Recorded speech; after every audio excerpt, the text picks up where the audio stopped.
नमस्कार, news point लेकर हाजिर हूं मैं राजीव। दोस्तों, संसद में आज नरेंद्र मोदी ने फिर एक लंबा भाषण दिया और उस भाषण में नरेंद्र मोदी की हताशा और विपक्ष के आगे लाचारी दोनों नजर आई। आप जानते हैं कि कल राहुल गांधी ने संसद में जो भाषण दिया था उसमें उन्होंने AI, production data, consumption data, robotics, battery, इन सब का जिक्र करते हुए बताया था कि किस तरह चीन और अमेरिका इन मामलों में हमसे आगे है और सरकार को ऐसे में क्या करना चाहिए, इसके सुझाव राहुल गांधी ने दिए थे। साथ ही संविधान, चीन की घुसपैठ और निष्पक्ष चुनाव जैसे मुद्दों को भी राहुल गांधी ने उठाया था। जब राहुल भाषण दे रहे थे तब नरेंद्र मोदी सदन में ही मौजूद थे, यानी राहुल के भाषण को नरेंद्र मोदी ने भी सुना था। कायदे से तो मोदी को आज अपने भाषण में राहुल की उठाई गई बातों पर तरीके से प्रतिक्रिया देनी चाहिए थी, लेकिन मोदी आज भी अपने पुराने अंदाज में दिखे, जिसमें लफाजी के जरिए उन्होंने मूल मुद्दे से ध्यान भटकाकर फिर से कांग्रेस को निशाने पर लेने का काम किया। मोदी पूरे भाषण में राहुल गांधी के पिछले दिनों दिए गए भाषणों और बयानों के जवाब देने की कोशिश करते हुए ही दिखे। इधर मोदी से पहले आज अखिलेश यादव ने भी संसद में भाषण दिया, जिसमें उन्होंने बीजेपी की जमकर खिंचाई की। वहीं महाकुंभ की भगदड़ को सांसद हेमा मालिनी ने मामूली घटना बताकर फिर से बीजेपी को फंसाने का काम कर दिया है। यानी कुल मिलाकर आज बीजेपी संसद में फंसी हुई दिखी और मोदी इसमें सबसे ज्यादा उलझे हुए नजर आए। अपने भाषण में नरेंद्र मोदी ने गांधी परिवार पर भी निम्न स्तरीय हमला किया। आप जानते हैं, हमेशा नरेंद्र मोदी अपने भाषण में गांधी परिवार को घसीटने की कोशिश करते ही रहते हैं और आज भी उन्होंने किया।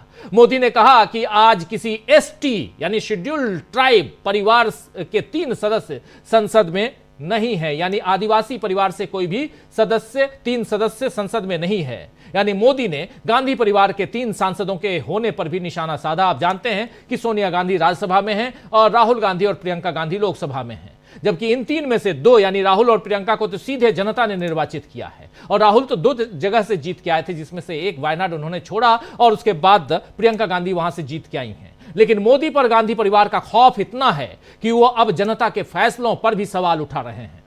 मोदी ने बजट पर राहुल गांधी के ट्वीट पर भी प्रतिक्रिया दी है। आप याद कीजिए, राहुल गांधी ने बजट पर जो ट्वीट की बजट के बाद जो ट्वीट किया था उस पर भी उन्होंने प्रतिक्रिया दी है। और राहुल गांधी ने उसमें क्या लिखा था? राहुल गांधी ने लिखा था कि इसे गोली के घाव के लिए बैंडेड जैसा उन्होंने बताया था कि एक गोली से जो घाव हो जाए, जो गोली लगती है और जो आपके शरीर पर जो घाव है, उस घाव को ढकने के लिए बैंडेड जैसा ही काम कर रहा है ये बजट। मोदी ने कहा है आज कि 2014 से पहले बम के ऐसे गोले फेंके गए, ऐसी गोलियां चलाई गईं कि देशवासियों के सीने को छलनी छलनी कर दिया। हमने इसको बदलने की कोशिश की। आज हमने 12 लाख रुपए पर टैक्स से मुक्ति दे दी। बीच के कालखंड में भी हमने किया। घाव भरते भरते बैंडेज बाकी था तो भी हटा दिया, उसको भी हटा दिया। आइए जरा सुन लेते हैं राहुल गांधी के उस ट्वीट पर नरेंद्र मोदी की आज जो प्रतिक्रिया है और यही जो कह रहे हैं कि बैंडेज हमने हटा दिया है। सुन लीजिए, नरेंद्र मोदी की जुबानी आज भाषण दे रहे थे और क्या इसके अलावा भी बहुत कुछ कहा है उन्होंने। और यह भाषण क्या था? यह भाषण राष्ट्रपति के अभिभाषण पर जो धन्यवाद प्रस्ताव है उस पर अपनी प्रतिक्रिया देते हुए सदन के नेता प्रधानमंत्री नरेंद्र मोदी अपनी बात रख रहे थे। सुनिए। बीते 10 साल में इनकम टैक्स को कम करके भी हमने मिडिल क्लास की बचत को बढ़ाने का काम किया है। आदरणीय अध्यक्ष जी, 2014 के पहले ऐसे बम गोले फेंके गए, बंदूक की ऐसी गोलियां चलाई गई कि देशवासियों का जीवन छलनी कर दिया गया था। हमने धीरे धीरे उन घावों को भरते भरते आगे बढ़े। 2 लाख करोड़ रुपया 2 लाख रुपया 2013-14 में 2 लाख रुपये, सिर्फ 2 लाख रुपये उस पर इनकम टैक्स माफी थी और आज 12 लाख रुपये संपूर्ण रूप से इनकम टैक्स से मुक्ति, और हमने बीच के कालखंड में भी 14 में भी, 17 में भी, 19 में भी, 23 में भी हम लगातार ये करते आए, घाव भरते गए, और आज बैंडेज बाकी था वो भी कर लिया। स्टैंडर्ड डिडक्शन, घाव भरते गए और आप बैंडेज पट्टी जो है वो भी कर लिया। वहीं राष्ट्रपति के अभिभाषण को राहुल गांधी ने जब बाहर बोरिंग कहा था, याद कीजिए राहुल गांधी, प्रियंका गांधी और सोनिया गांधी आपस में बात कर रहे थे और राहुल गांधी ने कहा था कि बहुत बोरिंग भाषण था, तो उस पर नरेंद्र मोदी ने आज कहा कि कुछ लोग गरीबों की झोपड़ियों में फोटो सेशन कराकर अपना मनोरंजन करते हैं, उनको संसद में गरीबों की बात बोरिंग ही लगेगी। मोदी ने आज संसद के भीतर अर्बन नक्सल शब्द का इस्तेमाल भी किया, जो बार बार वो करते आए हैं। जरा सुन लीजिए नरेंद्र मोदी की जुबानी एक और बात सुनिए। और वो भाजपा के नहीं थे, वो जनसंघ के नहीं थे। हम संविधान को जीते हैं, इसलिए इस सोच से आगे बढ़ते हैं।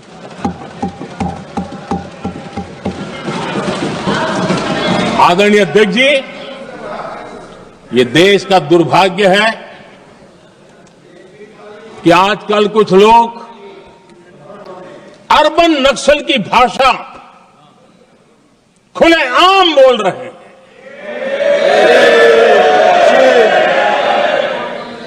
और अर्बन नक्सल जिन बातों को बोलते हैं,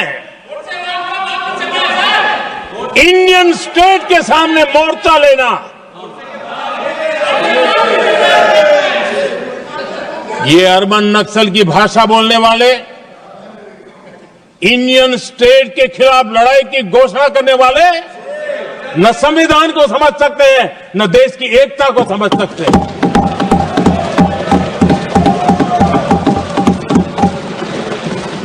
आदरणीय अध्यक्ष जी, समझ गए होंगे आप इंडियन अर्बन नक्सल और इंडियन स्टेट कहां से आया। ये आपको याद होगा कि मोहन भागवत के बयान के बाद राहुल गांधी ने कांग्रेस के लोगों से कहा था कि हमें बीजेपी और आरएसएस से ही नहीं बल्कि उस इंडियन स्टेट से भी लड़ना है जिसे पूरी तरह से आरएसएस ने कब्जे में कर लिया है, बीजेपी ने कब्जे में कर लिया है। राहुल गांधी के इसी इंडियन स्टेट वाले बयान का जवाब भी आज नरेंद्र मोदी ने दिया, और जो भी आप सुन रहे थे। इसके अलावा नरेंद्र मोदी ने गरीबी हटाने और विकास की वही घिसी पिटी बातें कही जो वो 10 सालों से करते आ रहे हैं। हाँ, एक खास बात यह रही, शायद आपने अगर उनके भाषण को सुना हो तो जरूर गौर फरमाइए कि मोदी ने आज ये स्वीकार कर लिया कि सरदार पटेल बीजेपी और आरएसएस के नहीं थे, जबकि अब तक सरदार पटेल पर मोदी दबे छिपे तरीके से अपना दावा ठोकते आ रहे थे। मोदी को यह स्टैंड क्यों बदलना पड़ा, यह भी विचार करने योग्य है, विचार का विषय है। इधर हेमा मालिनी की बात पे आ जाते हैं दोस्तों। मोदी की बात तो बहुत सुन ली है, भाषण आप लोगों ने सुना होगा, लंबा भाषण, और वही भाषण शायद आप सुनना पसंद न करें। हेमा मालिनी की एक बात जरूर यहां रखना चाहूंगा।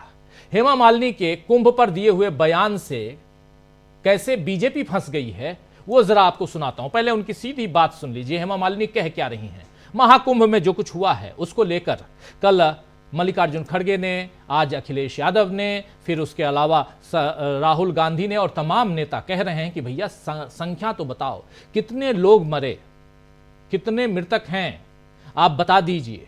नहीं बता रहे हैं। हेमा मालिनी क्या कह रही हैं, सुनिए। हम कुंभ में गए थे, we had a very nice part, बहुत अच्छा सब कुछ हुआ, बट ये इंसिडेंट हुआ था विच इज राइट, बट इतना बड़ा ऐसा कुछ नहीं हुआ था लेकिन वो कितना बड़ा है क्या है वो मुझे नहीं मालूम है, but very well managed, everything was done very well. Ma'am, मुझे ज्यादा एग्जैजरेट किया जाए।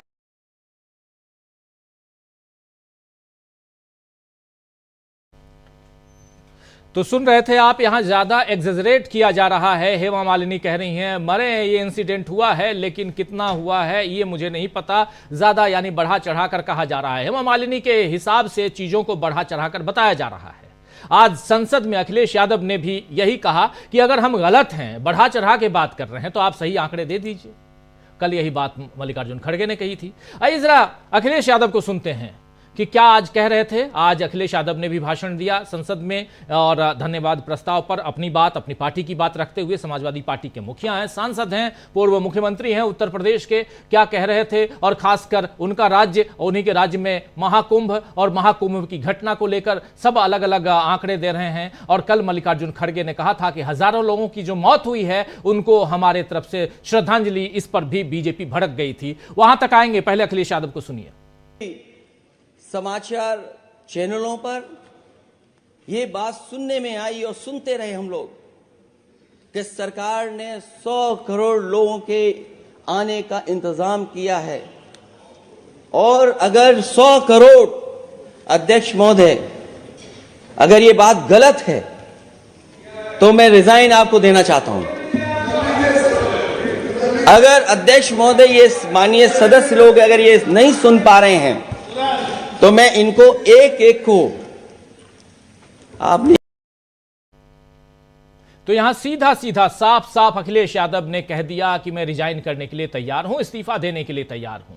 उधर आंकड़ों को लेकर और महाकुंभ में कितने लोगों की मौत हुई है, इन आंकड़ों को लेकर कल मल्लिकार्जुन खड़गे ने भी अपनी बात रखी थी। जब उन्होंने राज्यसभा में अपनी बात की शुरुआत की, धन्यवाद प्रस्ताव पर चर्चा की शुरुआत हुई, तो मल्लिकार्जुन खड़गे ने वहां भी अपनी बात रखी थी। जरा उनकी बात सुनते हैं मल्लिकार्जुन खड़गे की, सुन लीजिए। उसी राज्यसभा में जया बच्चन ने भी अपनी यही मांग की थी कि आंकड़े बताइए, लेकिन बीजेपी सरकार, बीजेपी की जो है डबल इंजन की सरकार उत्तर प्रदेश में अभी तक सही आंकड़े नहीं बता रही है और जो आंकड़े बता रहे हैं उनके ऊपर मुकदमे कर रही है। यह खबर भी आ रही है, खासकर पत्रकारों की बात कर रहा हूं। लेकिन पहले मल्लिकार्जुन खड़गे को सुनिए। महाकुंभ में दिवंगत लोगों को श्रद्धांजलि देता हूं, जिन्होंने आज हजारों की संख्या में वहां पर अपनी जान दी है। सर ठीक है, मैं थाउजेंड्स बोला, इसीलिए मैं इस अंदाज से नहीं बोला किसी को ब्लेम करने के लिए, लेकिन वहां हुआ कितना, कितने लोग मरे, कम से कम वो इंफॉर्मेशन दे दो। तो सुन रहे थे आप, कम से कम वही इंफॉर्मेशन तो दे दो कि कितने लोग मरे। आप आपत्ति जता रहे हैं कि आप हजारों मत बोलिए, तो कितने बोलें, बता दीजिए। सरकार के पास आंकड़ा तो होना चाहिए था। यही मांग जया बच्चन ने भी की थी। लेकिन बीजेपी क्यों इतनी बड़ी दुर्घटना पर सच छिपा रही है, यह सोचने वाली बात है। खैर, कल मोदी महाकुंभ में जाकर डुबकी लगाने वाले हैं और उनकी टाइमिंग भी गजब की है दोस्तों। इधर दिल्ली में वोटिंग होगी और उधर महाकुंभ में मोदी जी पुण्य कमाने की कोशिश करेंगे। लेकिन क्या पुण्य के साथ साथ बीजेपी वोट कमा पाएगी, यह देखना दिलचस्प होगा। तो आइए दोस्तों, आज बीजेपी के हिसाब किताब पर ही चर्चा करेंगे कि आखिर क्यों घाटे में दिख रहे हैं नरेंद्र मोदी। पुण्य तो कमा रहे हैं, लेकिन फिर भी क्या दिल्ली उनके हाथ में आने वाला है, दिल्ली का चुनाव। और राहुल के भाषण से कैसे नरेंद्र मोदी फंस गए हैं, राहुल के भाषण ने कैसे नरेंद्र मोदी को फंसा दिया है। आज नरेंद्र मोदी के भाषण में राहुल की छाप, राहुल की झलक साफ साफ दिखी। उनके इंडियन स्टेट वाला भाषण उन्होंने कब दिया था, उन्होंने वंचित समाज दशा और दिशा में उन्होंने इंडियन स्टेट का भाषण दिया था, जिस पर बवाल काटा गया था। उन्होंने कल भाषण दिया, राहुल गांधी ने जिन बातों को रखा उन बातों पे भी तो प्रतिक्रियाएं, राहुल गांधी ने भगदड़ जो कुंभ में मची, माफी चाहूंगा उस पे भी, और उसके बाद जो बजट के बाद जो प्रतिक्रिया जिस पर उन्होंने ट्वीट किया कि गोली का घाव और उस घाव को आप मरहम से, आप बैंडेज से ठीक करने की कोशिश कर रहे हैं, इस पर भी प्रतिक्रिया। आखिर राहुल की छाप इतनी क्यों है नरेंद्र मोदी के ऊपर? क्या डर रहे हैं नरेंद्र मोदी राहुल गांधी से? ढूंढते हैं इस सवाल का जवाब। आइए जरा हमारे तमाम साथियों के बीच ले चलते हैं आपको और फिर चर्चा को आगे बढ़ाते हैं। जरा स्क्रीन पर हमारे तमाम साथियों को ले आइए। देखिए, 4 वरिष्ठ साथी हमारे साथ जुड़े हुए हैं। शकील अख्तर जी हैं, सीधे वहीं से आ रहे हैं नरेंद्र मोदी जी के सुप्रिय भाषण को सुन के। आपका स्वागत है शकील जी। अमलेंदु उपाध्याय जी भी हैं, अनिल सिन्हा जी भी हैं और प्रशांत टंडन जी भी हैं हमारे साथ। आप चारों का स्वागत है, इस्तकबाल है। स्वागत इस्तकबाल आप तमाम दोस्त साथी शुभचिंतक आप सबका, जो अब तक जुड़ चुके हैं, आपका भी, जो जुड़ने वाले हैं उनका भी स्वागत करता हूं। शकील जी, सीधे आपके पास, कैसा लगा आपको भाषण शकील जी? मोदी देखिए, सबसे पहले हम ये बताना चाहेंगे, मोदी जी का भाषण सुना, जैसा होता है मोदी जी का भाषण हमेशा की तरह पिछले 10 साल से वो दे रहे हैं, और आज उन्होंने बड़े गर्व से कहा कि मुझे ये मौका मिला है कि मैं 14वीं बार जो है राष्ट्रपति के अभिभाषण का जवाब दे रहा हूं मैं, तो वो इन आंकड़ों पे बहुत गर्व करते हैं। हर चीज पहली बार कि मैं तीसरी बार प्रधानमंत्री बना हूं, सबसे अधिक समय तक प्रधानमंत्री रहा हूं, इतनी बार मैंने जवाब दिया है राष्ट्रपति के अभिभाषण पर। ये जो छोटे छोटे आंकड़े हैं उनके लिए बड़े महत्वपूर्ण होते हैं। खैर, हर आदमी अपने तरीके से अपनी चीजों को देखता है। आज जो उन्होंने राहुल गांधी पे सबसे बड़ा हमला करने की कोशिश की इंडियन स्टेट के नाम पे, तो हम ये थोड़ा बताना चाहेंगे आपको कि राहुल गांधी ने जो इंडियन स्टेट कहा था वो बात उसी समय पूरी तरह स्पष्ट हो गई थी। वैसे तो अपने आप में स्पष्ट थी, वो ऑब्वियस थी, लेकिन फिर भी अगर लोगों की समझ में नहीं आ रहा था तो हमने तो कहा ही था और भी लोगों ने कहा, इंडियन स्टेट का मतलब कोई भारतीय राज्य नहीं है, भारत नहीं है। इंडियन स्टेट का मतलब होता है भारत सरकार, केंद्र सरकार और उससे जुड़ी हुई संस्थाएं, एजेंसियां जिन पर भाजपा ने कब्जा कर लिया है। राहुल गांधी ये बात पहले ही बहुत दिनों से कहते रहे, दूसरे लोगों ने भी कहा है, और जिन संस्थाओं पर कब्जा हो चुका है उन्होंने उसे अपनी बातों से स्वीकार भी किया है। आप याद कीजिए कि chief justice of India Chandrachud ने क्या कहा था, हम कोई विपक्ष नहीं है। उनसे कौन पूछने गया था कि आप विपक्ष हैं या नहीं है? किसी ने नहीं कहा था कि आप विपक्ष की भूमिका निभाओ। उनसे लोग यही उम्मीद करते थे कि आप एक स्वतंत्र और निष्पक्ष न्यायपालिका की भूमिका निभाओ, लेकिन वो कह रहे थे कि हमसे लोग उम्मीद करते हैं कि वो विपक्ष की तरह हर बात में बोले, तो हम विपक्ष नहीं है। ऐसा उनसे किसी ने नहीं कहा था। तो जो इंडियन स्टेट का मतलब है उसको मोदी जी अपने तरीके से हर बात को जहां वो चाहते हैं वहां ले जाते हैं, उसका यथार्थ से कोई ताल्लुक नहीं होता है। तो वो बता रहे हैं कि इंडियन स्टेट का मतलब भारत से है, देश से है, राष्ट्र राज्य से है ना। ये बात हमेशा स्पष्ट हो गई थी, पढ़े लिखे लोगों को तो वैसे भी मालूम है, और जितना हो सकता था उतना दूसरे विश्लेषक हैं उन्होंने इसको स्पष्ट कर दिया था। अगली बात, किसी आदिवासी परिवार के 3 सदस्य नहीं है। अच्छा, बिल्कुल नहीं है, लेकिन किसी परिवार के इतने लोग देश के लिए शहादत भी नहीं दे चुके हैं। किसी परिवार के इतने लोग आजादी के आंदोलन में जेल भी नहीं जा चुके हैं। किसी परिवार के इतने लोग स्वतंत्रता संग्राम में भाग भी नहीं ले चुके हैं। राजीव जी, आप देख रहे होंगे प्रयागराज के कुंभ में एक नाम बार बार आ रहा है, एक हॉस्पिटल का, कि वहां की मोर्चरी में इतने लोग हैं, वहां इतने घायलों को भर्ती कराया गया, वहां इतने लोग पहुंचे। उस हॉस्पिटल का नाम क्या है? स्वरूप रानी हॉस्पिटल। ये स्वरूप रानी कौन थी?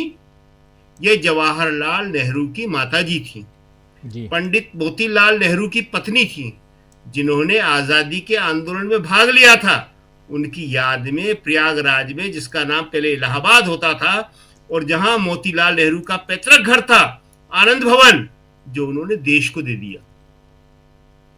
है कोई ऐसा?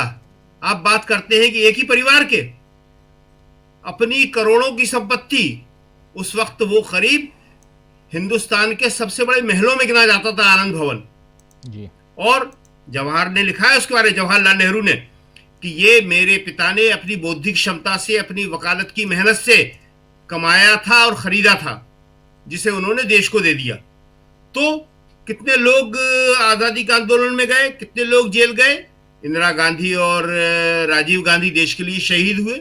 मोतीलाल नेहरू, स्वरूप रानी, जवाहरलाल नेहरू, उनकी पत्नी कमला नेहरू, इंदिरा गांधी, विजय लक्ष्मी पंडित, याद करते जाइए आप। तो ये जो चीजें हैं, इस तरह के व्यंग, अब उनका कोई असर होता नहीं है। हमेशा से वो यही करते आ रहे हैं कि साहब नेहरू जी ने ये किया, नेहरू जी ने वो किया। अरे नेहरू जी ने तो इस देश को बना दिया, और आज क्या हो रहा है? बहुत दुर्भाग्यपूर्ण घटना है, बहुत दुर्भाग्यपूर्ण घटना है। अमेरिका से उसकी तस्वीरें आ रही हैं, भारतीय नागरिकों को लेके अमेरिका से जहाज भारत आने वाला है। और आज सीपीआईएम के सांसद जो हैं, उन्होंने पार्लियामेंट में बहुत जोरदार टिप्पणी की। केरल के सांसद हैं जॉन, उन्होंने कहा, माय डियर फ्रेंड ने, भारतीयों को, लाखों भारतीयों को निकालने के फैसले पे साइन कर दिए हैं और पहली खेप भारत आने वाली है। कितनी शर्मनाक बात है। तो ये जो है, आप ये नहीं देख रहे कि 10 साल 11 साल में आपको ये बताना है कि आपने क्या काम किए, राहुल ने क्या किया। और अब ये उनसे पूछ लेते, अपने गोदी मीडिया के दोस्तों से पूछ लेते जो कह रहे थे कि झोपड़ी में जाके फोटोशूट होते हैं।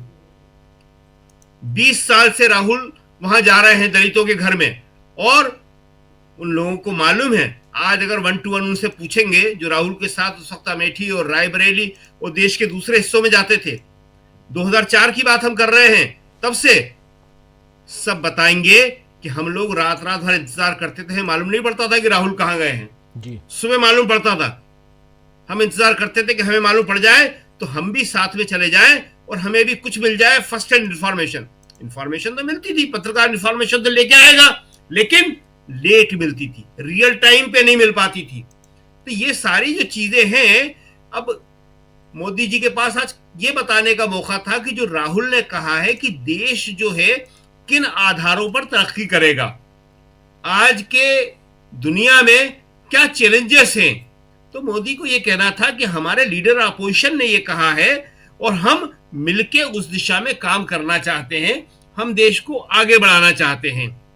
लेकिन वो कहने के बदले वो उन्हीं चीजों में उलझे रहे जो 10 साल से कहते आ रहे हैं। दूसरा, हम थोड़ा सा अखिलेश यादव के भाषण के बारे में आपको जरूर बता दें। अखिलेश ने आज बहुत अच्छा भाषण दिया है। आपने वो दिखाया था अभी बाइट कि उन्होंने अपने इस्तीफे की पेशकश कर दी। कह रहे डिजिटल कुंभ का आपने दावा किया था और आप जो है डेटा नहीं बता पा रहे हैं। उन्होंने मांग की कि आल पार्टी मीटिंग बुलाइए आप, और उस आल पार्टी मीटिंग में सारे के सारे तथ्य रखिए। और उन्होंने जो सबसे बड़ी बात कही वो ये कही, बहुत बड़ी बात, डबल इंजन की सरकार आप कहते हैं, दोनों इंजन आपस में भिड़ गए। उनका सीधा सीधा इशारा प्रधानमंत्री मोदी और उत्तर प्रदेश के मुख्यमंत्री योगी की तरफ था। और उन्होंने पुरानी बात भी याद दिलाई। उन्होंने कहा था एक स्थिति ऐसी आई थी कि नमस्कार बंद हो गया था। एक वीडियो बहुत चला था जी, जिसमें योगी जी मोदी जी को नमस्कार नहीं कर रहे थे। तो उन्होंने कहा कि अब यह स्थिति आ गई है कि दोनों के बीच में टकराव बढ़ गया है। प्रधानमंत्री मोदी ने और राष्ट्रपति मुर्मू ने शोक प्रस्ताव पारित कर शोक व्यक्त कर दिया था अपना, भगदड़ की घटना पे प्रयागराज के कुंभ की। लेकिन उस वक्त तक मुख्यमंत्री योगी ये कहते रहे कुछ नहीं हुआ है। 17 घंटे बाद, ये कहना है अखिलेश यादव का, 17 घंटे बाद योगी ने शोक प्रकट किया। तो आज जो है विपक्ष ने, सौगात राय ने, अखिलेश यादव ने, पप्पू यादव ने आज बड़ी जबरदस्त बात कही है। पप्पू यादव ने कहा कि एक बाबा कहते हैं कि साहब जो मरे हैं वो सीधे मोक्ष को प्राप्त हो गए। पप्पू ने कहा कि जिन्होंने ये कहा है उन्हें भी मर जाना चाहिए। उन्होंने कहा नेहरू के समय की आप गिनती करते हो? अरे नेहरू के समय तो ये सारा का सारा मीडिया, उपकरण, व्यवस्थाएं नहीं थी, मगर नेहरू ने सारी संख्या बता दी थी। आज जो लोग मरे हैं उन्होंने 300 और 600 का आंकड़ा दिया, उसमें हंगामे भी काफी हुआ। तो उन्होंने कहा कि 300 600 का आंकड़ा मैं दे रहा हूं क्योंकि मुझे लोगों ने बताया। आप अपना आंकड़ा दे दो, आप तो सरकार हैं, आपके पास तो सब कुछ है। और इसी तरह संजय राउत ने भी एक आंकड़ा बोला, उसमें भी बड़ा हंगामा हुआ। जया बच्चन का आपने बताया ही, जया बच्चन ने भी एक आंकड़ा दिया था। तो ये जो सारी चीजें इसलिए हो रही हैं कि सरकार की तरफ से कोई तथ्य नहीं आ रहा है। अखिलेश यादव ने यही कहा कि आप बुलाइए आल पार्टी मीटिंग और उसमें सारी की सारी चीजें रखिए। ये कुंभ आज से नहीं हो रहा, कुंभ हजारों सालों से हो रहा है। हर शासन काल में हुआ है, राजाओं के टाइम में, बादशाहों के टाइम में, अंग्रेजों के टाइम में, कांग्रेस के टाइम में, हर समय कुंभ हुआ है। कुंभ कोई आपका आयोजन नहीं है। और आप जो ये हुआ है तो इसमें आपका काम ये है कि आप आल पार्टी मीटिंग बुला के उसमें सारे के सारे तथ्य रखें। जी राजीव जी। बिल्कुल बिल्कुल, बहुत कुछ है और आगे आता हूं आपके पास, और भी बहुत कुछ वहां भाषण के बाद की प्रतिक्रियाएं आपसे लेंगे कि क्या कुछ चल रहा था। जरा आना चाहता हूं इधर प्रशांत टंडन जी आपके पास। प्रशांत जी, कल इधर दिल्ली में चुनाव, उधर नरेंद्र मोदी की जो आत्मा है वो जाग रही है, वो पुण्य कमाने के लिए उसी महाकुंभ में डुबकी लगाने जा रहे हैं। लेकिन आज जो डुबकी लगा रहे थे वो संसद के अंदर, उससे कितना पुण्य मिलेगा, उससे क्या फायदा होने जा रहा है दिल्ली के चुनाव से लेकर देश में। और जो साफ साफ दिख रहा है कि राहुल गांधी का एक डर, एक भय नरेंद्र मोदी पे है, क्या आपको लगता है? जी देखिए, आज उनका पूरा भाषण राहुल गांधी के ही इर्द गिर्द था संसद में, और उनको मोदी जी को राहुल फोबिया हो गया है। लेकिन मैं मोदी जी के भाषण की कुछ चीजें पर चर्चा जरूर करूंगा, क्योंकि बहुत सिग्निफिकेंट भाषण नहीं था, वो केवल प्रतिक्रिया थी। तो प्रतिक्रिया पे कितना विश्लेषण किया जाए, जो आज बड़ी बात है राजीव जी, बहुत देश के लिए शर्म की बात है। और मुझे नहीं याद है किसी प्रधानमंत्री के दौर में ये हुआ होगा कि 205 भारतीय अपराधियों की तरह अमेरिकी फौज के जहाज में आ रहे हैं। चल चुके हैं, आज रात में वो शायद पहुंचेंगे या कल सुबह पहुंचेंगे जी। वहां से वो टेक ऑफ कर गए। जो इस तरीके की तस्वीरें मीडिया में दिखाई दे रही हैं वो बहुत शर्मनाक है। और उससे भी ज्यादा शर्मनाक बात क्या है कि सरकार की रजामंदी से आ रहे हैं। मोदी सरकार ने उन लोगों को वेरीफाई किया है। 18,000 आने हैं, ये लगभग 18,000 आने हैं जी। अब इसमें दो बड़ी शर्म की बातें हैं। एक कि आपके देश से इतनी बड़ी संख्या में बिना पेपर्स के लोग क्यों जाने को विवश हैं। जब आप इतना भारत को प्रगतिशील बना रहे हो, बड़ी बड़ी बातें आप संसद में कर रहे हो, तो भारत छोड़ के लोग क्यों जा रहे हैं? जान हथेली में लेकर जा रहे हैं। कार्गो शिप में कहीं कहाँ कनाडा के बॉर्डर से लोग मर जाते हैं ठंड में, वहां पे वो भी खबरें आई थी। तो देश छोड़कर दो तरीके के लोग जा रहे हैं। एक तो विजय माल्या और नीरव मोदी गए पैसा लेके देश का, और ये लोग एक उम्मीद में अपनी जमीनें बेचकर जा रहे हैं और अब अपराधियों की तरह से लौट रहे हैं। मैंने नहीं देखा कि किसी प्रधानमंत्री के काल में, दौर में इस तरीके से भारतीय नागरिकों को इतना बेइज्जत होकर लौटना पड़ रहा हो। अपराधी आते जाते रहते हैं, एक्स्ट्राडिशन ट्रीटी होती है तो उस संधियों के हिसाब से अपराधी इक्का दुक्का आते जाते रहते हैं। लेकिन इस तरीके से अपराधियों की तरह से भारतीय नागरिक भेजे जाए और सरकार उनको सरकार की रजामंदी से वेरीफाई हुए हैं, ये बहुत शर्मनाक बात है भारत सरकार के लिए, और खासकर ऐसे प्रधानमंत्री के लिए जो इतनी बड़ी बड़ी बातें करते हो कि मैं विश्व गुरु हूं और ट्रंप मेरे दोस्त है। तो ट्रंप दोस्त है तो आपने क्यों नहीं ऐसा कर दिया कि हाँ भाई उनको हम पेपर्स अरेंज करते हैं, कुछ करते हैं। और किन मजबूरियों के चलते वहां गए हैं।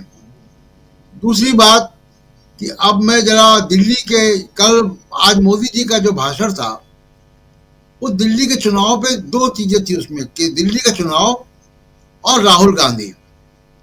पूरा भाषण उन्होंने राहुल गांधी पे कर डाला। और आप देखिए कि दबाव क्या है और परिवर्तन क्या है। जो पार्टी चुनाव 2024 के चुनाव के पहले संविधान को खत्म करने का नारा लेकर आ रही थी, संविधान को बदलने का नारा लेकर आ रही थी, अब वो संविधान की बात कर रहे हैं संसद के अंदर। जो बातें राहुल गांधी उठा रहे हैं, सामाजिक न्याय की, दलित की, आरक्षण की सीमा बढ़ाने की, वो बातें अब उसका दबाव दिखाई दे रहा है मोदी जी के भाषण से, कि उनका जो बड़ा आधार है उसमें कहीं हलचल है। देखिए वरना वो ऐसा नहीं, तो वो केवल वो पूरे भाषण में राहुल गांधी को ही एड्रेस करते रहे, और चाहे वो संविधान का मामला हो, चाहे आरक्षण का मामला हो, उनको बहुत बहुत अच्छा रिसर्च भी नहीं है। जैसे किसी एक किताब का चर्चा वो कर रहे थे, वो किताब की चर्चा जो वो कर रहे थे, वो किताब है ब्रूस राइडल की किताब JFK forgotten crisis. Rahul Gandhi को सलाह दे रहे हैं कि ये इस किताब से आप जो है, ब्रूस रीडर की किताब से आप विदेश नीति को समझें। ये ब्रूस रीडर कौन है? ये CIA के हैं। ये 29 साल CIA में नौकरी कर चुके हैं और उस वक्त की बात लिख रहे हैं जब भारत और सोवियत संघ के मित्रता थी और अमेरिका दूसरे खेमे में था। CIA का आदमी भारत के प्रधानमंत्री के प्रति क्या नजरिया रखेगा? जी, आज आप CIA को महिमा मंडित कर रहे हैं, कल आप ISI को कर देंगे। CIA ने भारत में क्या किया है, पूरी दुनिया में क्या किया है, कोई छुपा है किसी से? प्रधानमंत्री को रिसर्च, प्रधानमंत्री के स्पीच राइटर, उनको रिसर्च करना चाहिए था कि जिसका आप महिमा मंडन करा रहे हो वो CIA का आदमी है। और भारत की पार्लियामेंट में भारत के पहले प्रधानमंत्री के बारे में उसका नजरिया आप अपनी भारत की संसद में दे रहे हो। कोई अमेरिकी राष्ट्रपति, कोई ब्रिटेन का प्रधानमंत्री ऐसा काम करेगा कि अपने देश के प्रधानमंत्री के लिए, अपने देश के राष्ट्रपति के लिए वो किसी खुफिया एजेंसी के आदमी की लिखी हुई किताब को लेकर मजाक उड़ाएगा?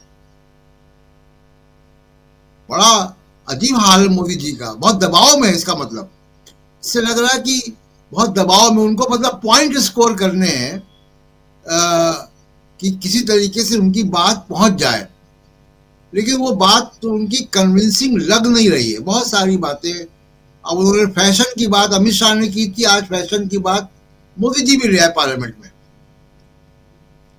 आपको याद होगा कि सभी को याद होगा कि अमित शाह ने राज्यसभा में कहा था कि अंबेडकर का फैशन हो गया जी।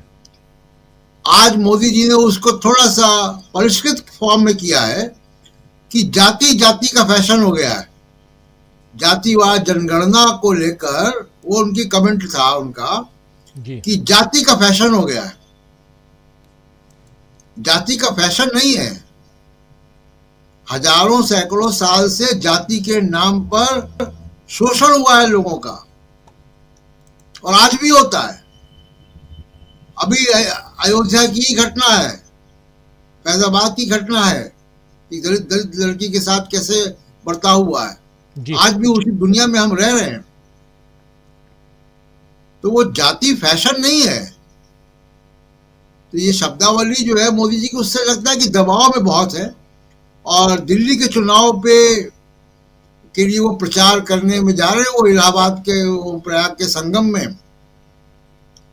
उससे फर्क पड़ता नहीं है राजीव जी, ये सब गिमिक से फर्क पड़ता नहीं। दिल्ली के लोग बहुत होशियार हैं, और दिल्ली से जो फीडबैक है दिल्ली के इलेक्शन पे, जब मैं सेकेंड राउंड पे आऊंगा दिल्ली में बात करेंगे। बिल्कुल बिल्कुल, दिल्ली पे भी बात करेंगे। दिल्ली का चुनाव आखिर किस दिशा में जा रहा है, इस पे भी चर्चा करेंगे। लेकिन उससे पहले नरेंद्र मोदी को क्या राहुल फोबिया हो गया है, ये समझना जरूरी है। अनिल जी, आप कैसे देखते हैं? राहुल गांधी के इर्द गिर्द ही नरेंद्र मोदी के अभी पिछले दिनों जितने भाषण हो रहे हैं, उनके इर्द गिर्द ही क्यों हो रहे हैं? और क्या सचमुच ये सही आपको भी लगता है, जो प्रशांत टंडन जी को लग रहा है, कि नरेंद्र मोदी एक बीमारी से ग्रस्त हो गए हैं? उस बीमारी का नाम है राहुल फोबिया। गांधी परिवार फोबिया से तो ग्रस्त थे ही। वो नेहरू से ग्रस्त थे, और नेहरू की बीमारी, हर एक में नेहरू, और नेहरू तो अभी भी आ ही रहे हैं, और पूरा गांधी परिवार को अटैक करते थे। और ये राहुल गांधी को पप्पू पप्पू करके इन्होंने किया था। उनको लगता था, इनको एक बार कहा भी था संसद में, आपको याद होगा, कि क्या बच्चा अभी मतलब बहुत लॉन्च करने की कोशिश हुई, लेकिन बच्चा टेक ऑफ नहीं हो रहा है, ये भी उन्होंने कहा था। लेकिन अब वो राहुल गांधी टेक ऑफ जो है, जो बच्चा जिसको पप्पू बता रहे थे, वो उसका टेक ऑफ हो गया है। और कल के भाषण के बाद यही लगता है कि एक स्टेट्समैन लाइक, मैं आपको कहूंगा कि उसके सीरियसनेस में जाना चाहिए। मोदी के नजरिए से और बीजेपी के नजरिए से नहीं देखना चाहिए। एकदम सीरियस, जो कोई भी इंडिया का नेशनल लीडर जो को बात जिस तरह करनी चाहिए, जो चैलेंज है कि आपका डेटा जो है अमेरिका के पास है, और हार्डवेयर जो है वो आपका बना रहा है चाइना, हम कहाँ है? और हम अगर लड़ना है चीन से, जो हमारे अंदर घुस बैठा है, तो आप उसके पुर्जों से बनाए ड्रोन से नहीं लड़ सकते। और ये जो है आप सब झूठ को उन्होंने जो फैलेसी इंडियन इकोनॉमी की है जो अभी के मैनेजमेंट की, उसको उन्होंने रख दिया और एक मतलब विजन दिया कि हमको क्या करना है, कि मैन्युफैक्चरिंग सेक्टर को बढ़ाना है और उसके बाद कैसे हमको सारा कुछ करना है। वो एक एकदम एआई का कैसे इस्तेमाल, और एआई में तो आज भी वही उन्होंने दोहरा ही दिया। एआई का दो मीनिंग है, एक एस्पिरेशनल इंडिया और एक जो है ये। अरे ये जो है ये मतलब जिसको आप क्या कहेंगे, आप एक तरह का जो शब्दों से खेलना, इससे बातें नहीं बनती। मुझको लग रहा है क्या कि पहली बार जो इस बार उनका जो भक्त मंडली है, मतलब जो संसद के अंदर, उसमें वो ऊर्जा नहीं दिखाई देती है जो ऊर्जा पहले जो अब जब ऐसी बातें करते थे और जिस तरह का की तालियां और नारे निकलते थे, वो अब नहीं दिखाई दे रहा। वो भी अब समझ रहा है कि हमारा नेता जो है वो थक गया है और वो उसका कंटेंट उसमें नहीं है, ये अंदाजा उनको भी लगने लगा है, ऐसा मुझको लग रहा है। तो कहीं से भी उनको ये नहीं कर पाए, वो काउंटर नहीं कर पाए और अंत में ले देकर नेहरू गांधी परिवार, प्रधानमंत्री म्यूजियम और ये क्या कहते हैं टैक्स आप इतना ले लेते थे मिडिल क्लास से, जब सब वो सब के बारे में चर्चा करना ही बेकार है, क्योंकि वो एकदम गलत तथ्यों पर आधारित है, वो एकदम है ही नहीं। उसका विवरण आप समझ लीजिए कि वो जो टैक्स का सिस्टम था वो आज ज्यादा है या कम है, वो देखने की जरूरत नहीं है। महंगाई भी देखिए, सोने का भाव देखिए, सबसे पता चल जाएगा कि लोगों के जेब में कितने पैसे जा रहे थे। और जो पब्लिक स्पेंडिंग थी, जो सरकार खर्च कर रही थी, आपने मनरेगा पर सारे जो वेलफेयर स्कीम्स थे उसमें पैसे घट गए हैं अभी, और किस तरह से आपने उसका किया कर दिया है वो आप देख रहे हैं। तो इसीलिए वो एक पूरा एक कंप्लीट कॉम्प्रिहेंसिव जिसको कहते हैं एक ब्लूप्रिंट था भारत के, वो सही कहा उन्होंने कि हम जो एक अल्टरनेटिव जो है हम रख रहे हैं। और ये एक खुद में इनोवेटिव है, क्योंकि अभी तक यही होता रहा था कि राष्ट्रपति का अभिभाषण पर लोग रिस्पॉन्ड करते थे। इस बार उन्होंने उसको साइड में रखा, एक नई परंपरा शुरू की, उस अभिभाषण के जरिए नहीं बल्कि नया अल्टरनेटिव रखना। ये बहुत ही इनोवेटिव हमको लग रहा है, संसदीय परंपरा में एक कंट्रीब्यूशन उन्होंने कंट्रीब्यूट किया। अभी हमको क्या लग रहा है, अभी देख लीजिए चाइना के इशू पे, उसमें चाइना का नाम लिया, उसी पर बीजेपी उनको देशद्रोही बता रही। मतलब आप सोचिए कि कैसे जो कंटेंट का जवाब नहीं दे पाए। चाइना का इतना ये मामला था, सीरियस इशू था, या और जिसको राहुल गांधी ने बहुत डिटेल में बताया, वो रिस्पॉन्ड नहीं कर पाए, कोई जवाब नहीं दे पाए जो ये है। तो मुझको लग रहा है क्या कि ये, और एक चीज मैं आपको मतलब चाहता हूं कि लोगों को समझना चाहिए कि चुनाव आयोग का देखिए, उसने कैलेंडर ऐसा बनाया था कि बजट भी आ जाए, राष्ट्रपति का अभिभाषण भी आ जाए, अभिभाषण पर भाषण आ जाए प्रस्ताव पर, और उसके बाद ये प्रयागराज में डुबकी भी लग जाए। ये जो मेथोडोलॉजी है वो चुनाव आयोग क्या जवाब देगा? ये मॉडल कोड ऑफ कंडक्ट का क्या वैल्यू हुआ? बजट आप रख रहे हैं, आप बजट पर भाषण भी हो गया, राष्ट्रपति का अभिभाषण करा रहे हैं और मॉडल कोड ऑफ कंडक्ट लगा हुआ है, और दिल्ली की सभा में उस बजट प्रावधान को गृह मंत्री और प्रधानमंत्री बोल रहे हैं, उसको चुनावी इस्तेमाल कर रहे हैं। तो ये इजाजत कैसे आप मॉडल कोड ऑफ कंडक्ट में ये दे रहे हैं राजीव कुमार जी। ये समझना बहुत मुश्किल है। बिल्कुल बिल्कुल आप सही कह रहे हैं कि आखिर कैसे, लेकिन आप जानते हैं कि सब कुछ यहाँ हो रहा है, यहाँ के नियम कायदे अपनी जगह हैं। राहुल गांधी ने कल कहा था कि राजीव कुमार जैसे वहाँ पर जो भी बैठा है, आज राजीव कुमार हैं, कल कोई और आएगा, लेकिन जो इनकी नियुक्ति की जो प्रक्रिया है उसमें से जूरी के जो 3 सदस्य हैं, जिसमें एक प्रधानमंत्री, दूसरे थे CJI chief justice of India और तीसरा नेता प्रतिपक्ष, तो सीजेआई को क्यों हटा दिया? ये सवाल कल राहुल गांधी ने पूछा था अपने भाषण में, लेकिन आप देख लीजिए क्यों हटाया। ये साफ दिखाई देता है कि 18 तारीख को अब इस राजीव कुमार जी को अभी रिटायर होना है, इसी महीने के 18 तारीख को, लेकिन उससे पहले शायद वो गिफ्ट देना चाह रहे हों। लेकिन प्रशांत टंडन जी बताएंगे कि गिफ्ट कितना दे पाएंगे, वो जीत का गिफ्ट दे पाएंगे या नहीं। आएंगे प्रशांत जी के पास, जरूर बताएंगे कि दिल्ली का हाल क्या होने जा रहा है। और कल सुबह से आप देखेंगे हम लोग लाइव कवरेज करेंगे दिल्ली के चुनाव को लेकर, और शाम को दिल्ली का एग्जिट पोल भी आप देखेंगे। तो दिल्ली में किसकी बनने जा रही है सरकार, ये कल एग्जिट पोल में हम बताने की कोशिश करेंगे। और लेकिन दूसरी तरफ जब आज नरेंद्र मोदी भाषण दे रहे थे तो नरेंद्र मोदी के आंखों के सामने सिर्फ एक ही चेहरा नजर आ रहा था, और वो चेहरा था राहुल गांधी का। और कल मां गंगा ने हमें बुलाया है, यानी गंगा पुत्र कल जाकर डुबकी लगाएंगे, तो क्या वो जो पुण्य कमाने की कोशिश करेंगे, वहां जितनी लाशें बही हैं, जितने लोग मर गए, बकौल एक बाबा की मोक्ष की प्राप्ति हुई, वो आत्मा जो है उन आत्माओं को शांति मिलेगी नरेंद्र मोदी के उस डुबकी से, जरा देखा जाएगा। और वो आत्मा जो, अगर वो अच्छे मन वाले लोग, नरेंद्र मोदी अच्छे मन से अगर कल डुबकी लगाते हैं तो क्या जीत में तब्दील करेंगे अपने इस रिजल्ट को, वो सब भी देखेंगे। अमलेंदु उपाध्याय जी, बहुत कुछ है, क्योंकि ऐसी बातें इसलिए करनी पड़ती है, मुझे अच्छा नहीं लगता इसलिए बहुत सोच सोच के कहता हूं, लेकिन ऐसी बातें इसलिए करनी पड़ती है क्योंकि सरकार ऐसी ही चल रही है, इसीलिए करनी पड़ रही है। क्या करें, नरेंद्र मोदी के भाषण को सुनिए तो बड़ी निराशा होती है। आपको कोई उम्मीद दिखी क्या उनके भाषण से? नहीं राजीव जी, मुझे बस थोड़ी सी निराशा ये हुई कि उनका हर बार खुद से कंपटीशन होता है नीचे गिरने का, इस बार वो फेल रहे। पिछली बार जितना गिर चुके हैं उससे थोड़ा कम गिर पाए, इस बार ये कहा जा सकता है। गिरे हालांकि, लेकिन कम गिर पाए, तो अपने से कंपटीशन में आज मोदी जी हार गए। दूसरा, वो ऊर्जा नरेंद्र मोदी के अंदर दिखाई नहीं पड़ रही थी, वो 240 का असर जो था वो साफ साफ नरेंद्र मोदी के चेहरे पर, उनकी भाव भंगिमा पर दिखाई पड़ रहा था। और राहुल गांधी ने जिस तरीके से हमले किए, मुझे लगता है कि 70 सालों में पहली बार राजीव जी ऐसा होगा, मतलब पहले प्रधानमंत्री ऐसे होंगे जो राष्ट्रपति के अभिभाषण पर चर्चा का उत्तर दे रहे हो और बात कर रहे हो नेता विपक्ष के भाषण पर। लग ये रहा था कि पूरा मोदी जी का भाषण जो है वो नेता विपक्ष के भाषण पर चर्चा हुई है, उसका उत्तर नरेंद्र मोदी दे रहे हैं। राष्ट्रपति ने क्या कहा ये तो नरेंद्र मोदी ने बताया ही नहीं कि राष्ट्रपति ने क्या कहा क्या नहीं कहा। तो ये बड़ा गजब का हुआ था। तो सब काम 70 सालों में पहली बार करते हैं नरेंद्र मोदी, तो ये काम भी 70 सालों में पहली बार कर दिया। और नरेंद्र मोदी राजीव जी 70 सालों में पहले प्रधानमंत्री हैं जो 2025 में प्रधानमंत्री हैं, ये भी 70 सालों में पहली बार है। तो 70 सालों में पहली बार का रिकॉर्ड तोड़ने का जो काम था नरेंद्र मोदी, आज वो करते हुए दिखाई पड़े।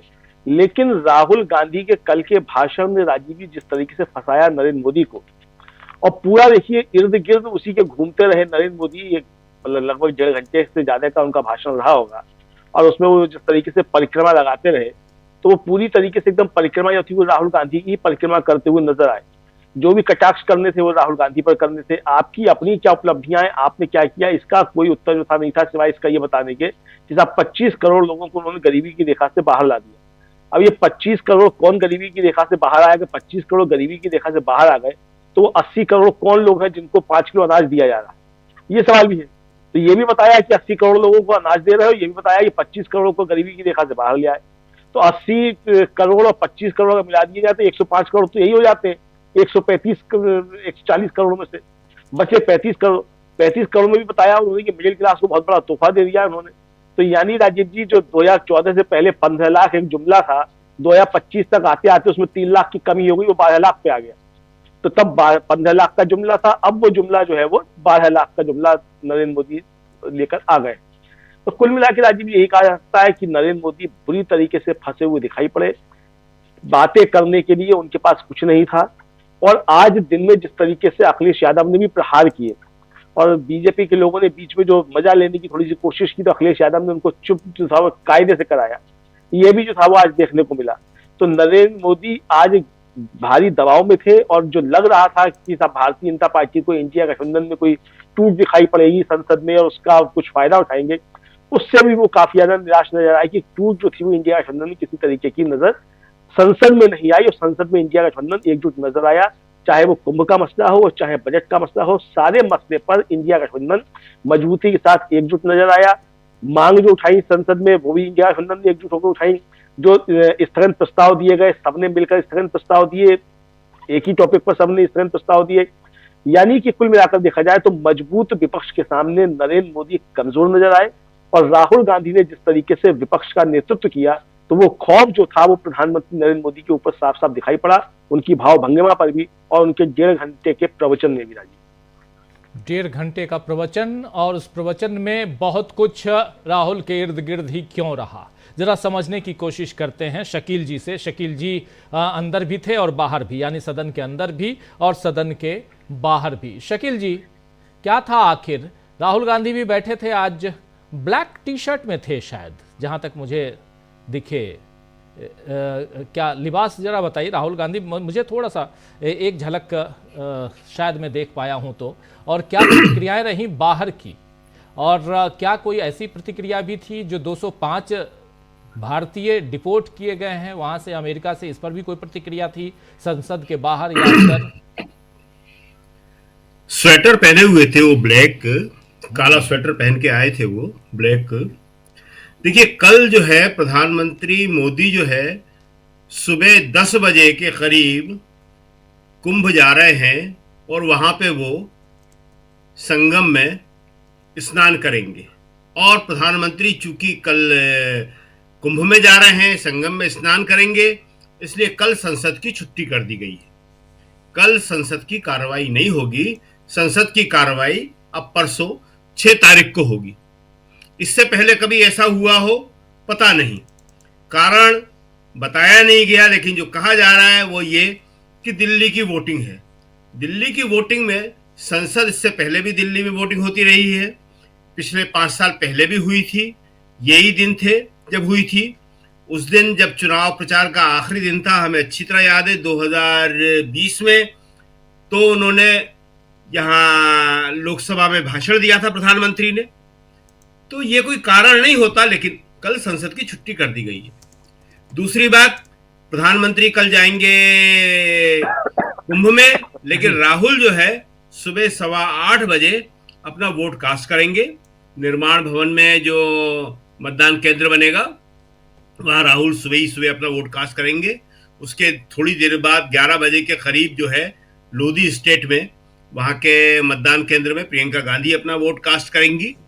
तो ये लोग जो है जिन पे ऊपर इतने आरोप लगाए जाते हैं, उनका मूल काम क्या है, ये उस पर अपने आप को केंद्रित कर रहे हैं।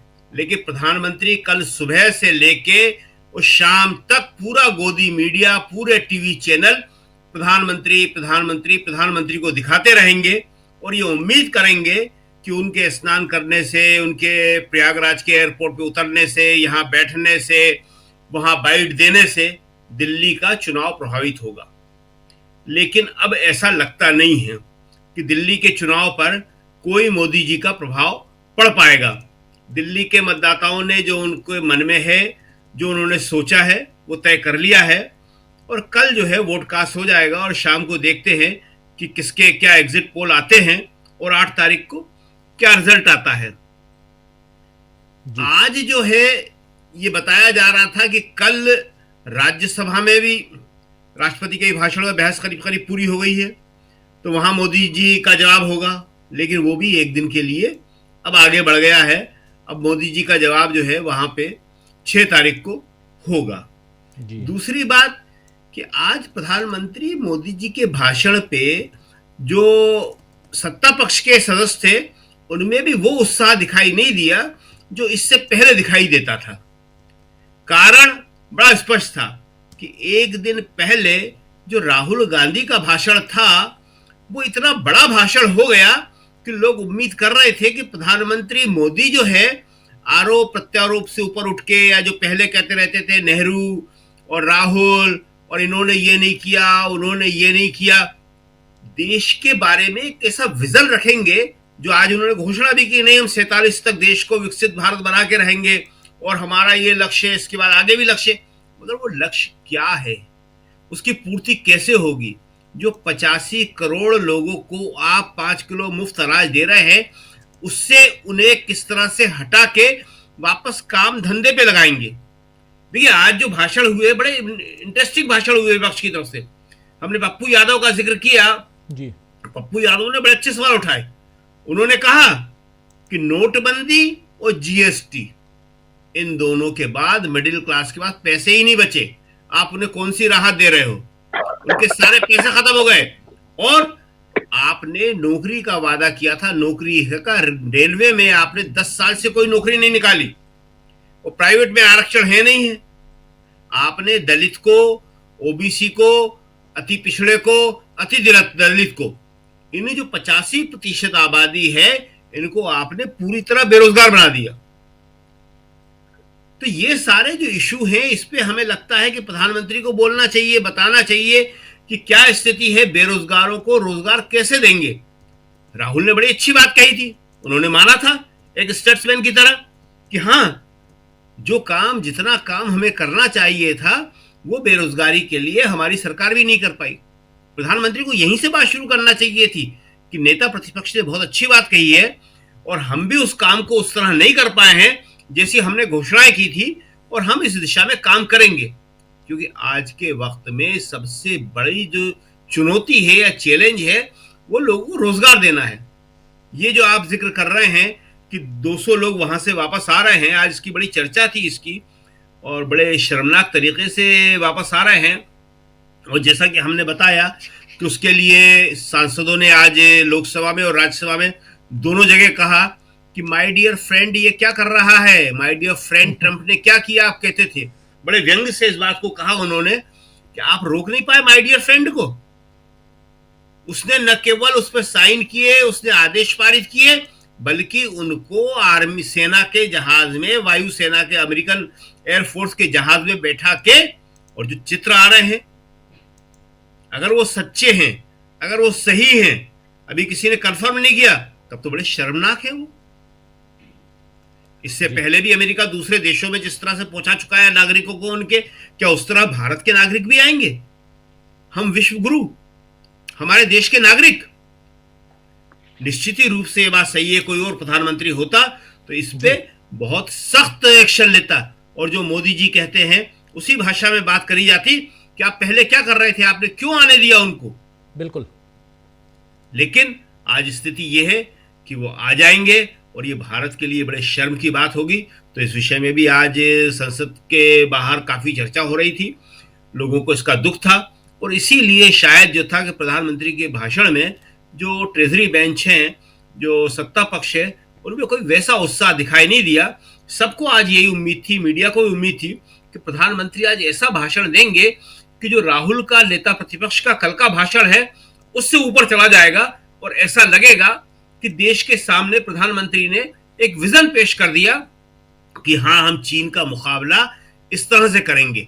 लेकिन वो तो नेहरू का और राहुल गांधी का और नेहरू गांधी परिवार का ही मुकाबला करने में लगे रहे, चीन के मुकाबला करने की उन्होंने कोई बात नहीं की। जी राजीव जी। जी जी बिल्कुल बिल्कुल। जरा जल्दी से अनिल जी आपके पास आना चाहता हूं, फिर प्रशांत जी आपके पास आता हूं। अनिल जी, जरा आपसे समझूं, क्या आपको लगता है कि ये जो नरेंद्र मोदी का भाषण और फिर कल कुंभ में डुबकी, इन सब का असर दिल्ली के चुनाव पे पड़ते हुए आपको दिखाई देता है? और आज बार बार 12 लाख का जिक्र भी नरेंद्र मोदी कई बार कर रहे थे, और कि नौकरी पेशा लोगों को 12 लाख रुपए तक का वहाँ टैक्स नहीं देना पड़ेगा, ये बात भी बार बार आ रही थी। नरेंद्र मोदी कई बार इस पर चर्चा छेड़ने की कोशिश कर रहे थे। लगता है आपको कि इन सबका फायदा मिलने वाला है दिल्ली चुनाव में?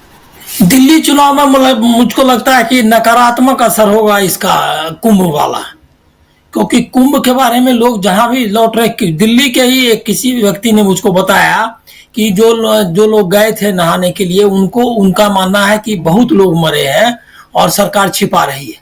तो इससे तो कोई फायदा नहीं होगा। डुबकी लगाने से हमको लग रहा है कि थोड़ा सा और कम हो जाएगा वोट उनका, क्योंकि वो जो है लोग उतना उत्साह से लेंगे नहीं।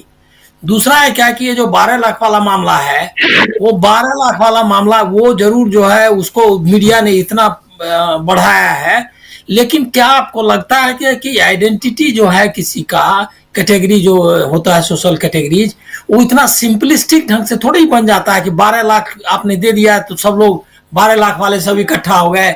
जाति है, धर्म है, वहाँ आम आदमी पार्टी की अपनी ताकत है, तो उस पर उतना 12 लाख का कुछ बहुत ज्यादा असर होगा मुझको नहीं लग रहा है। लेकिन एक चीज पक्का है कि बीजेपी को अभी तक, देखिए ये बहुत जटिल है, लेकिन समझना चाहिए इसको, बीजेपी को वोट परसेंटेज उसका घटा नहीं है। आम आदमी पार्टी ने फ्री बिजली दिए, वो किया, इतना चीज फ्री बीज के बाद भी उसका वोट अभी तक इंटैक्ट है, उसमें सेंध नहीं लगा पाई है परसेंटेज के हिसाब से। इसका मतलब ये है कि इसका भी कुछ असर होने वाला नहीं है उनके आम आदमी पार्टी के वोट पर। बीजेपी का जो वोट है वो टूटता है कितना इस बार कांग्रेस तोड़ेगी और आम आदमी पार्टी, इस पर डिपेंड करेगा आम आदमी पार्टी का कितना वोट ये तोड़ते हैं दोनों, ये इंपॉर्टेंट है। और मुझको लग रहा है क्या कि राहुल गांधी के भाषण से कम जो पढ़ा लिखा मध्य वर्ग है उसको जरूर एक दृष्टि मिली होगी। मतलब जबरदस्त है, जोरदार भाषण उन्होंने किया और लोगों को ये अपील करेगा उसका एक, मतलब मैं कह रहा हूं कि बहुत परसेंटेज में आप नहीं देख सकते, लेकिन ओवरऑल एक जो है, जो यूथ है बाकी है, उस पर जरूर इसका पॉजिटिव इम्पैक्ट होगा। जिसको एस्पायरेशनल इंडिया कह रहे हैं नरेंद्र मोदी, उसको एड्रेस किया असल में राहुल गांधी ने जी। ये मतलब AI की बात करके और इसको, तो जो एस्पायरेशनल इंडिया वाला मामला है उसमें अगर कुछ हुआ, अगर इन रोड भी बनेगा तो इसकी वजह से, लेकिन इतना कम टाइम था कि हमको नहीं लग रहा है कि कुछ फायदा हमको होगा। जी बिल्कुल, कम टाइम था, फायदा नहीं। लेकिन आज नरेंद्र मोदी ने कुंभ पर क्यों नहीं कुछ कहा, यह भी एक सवाल उठता है। प्रशांत टंडन जी, महाकुंभ पे अखिलेश यादव ने अभी ट्वीट किया, वो कह रहे हैं कि महाकुंभ पे कम से कम नरेंद्र मोदी को कुछ कहना चाहिए था, कहे नहीं, क्या क्यों आखिर नहीं कहे। लेकिन दूसरी तरफ आप पहले वक्तव्य के आखिर में आपने कहा था कि दिल्ली पे भी आऊंगा, दिल्ली पे ही आपसे चर्चा करना चाहता हूं। कल चूंकि चुनाव है और लगातार दिल्ली पर लाइव कवरेज आप देखेंगे डीवी लाइव पे, शाम को एग्जिट पोल भी देखेंगे, लेकिन उससे पहले दिल्ली का चुनाव किस दिशा में जा रहा है, नरेंद्र मोदी का भाषण क्या दिल्ली के चुनाव पर कोई प्रभाव डाल पाएगा। नरेंद्र मोदी ने जो कहा है कि जिस ढंग से हमने हरियाणा और महाराष्ट्र हम जीते हैं वैसे ही दिल्ली जीतेंगे, तो क्या उसी राह पे दिल्ली को भी जाते हुए देखा जाए अगर, क्योंकि महाराष्ट्र और हरियाणा को लेकर बहुत सारे सवाल भी हैं उसके रिजल्ट को लेकर। जी, और वो सवाल कल भी पार्लियामेंट में आए, राहुल गांधी ने जी किया। देखिए, यहाँ पे पहली बात कि आम आदमी पार्टी और कांग्रेस की इस बार चुनाव आयोग की गड़बड़ियों को लेकर काफी तैयारी है।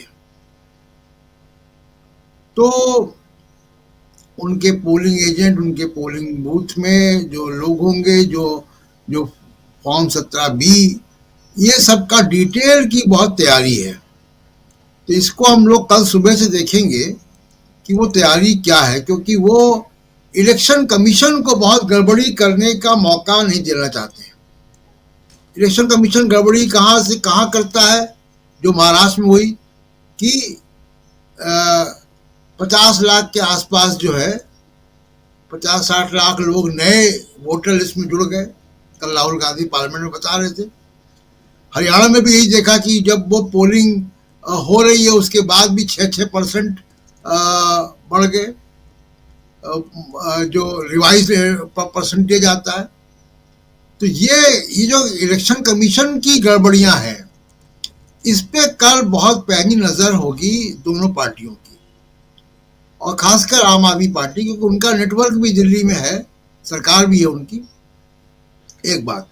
दूसरा कि कल जब जो स्विंग वोटर होता है, जो तय करता है आखिर में देखकर, वो कल 2 चीजों से बहुत प्रभावित होगा।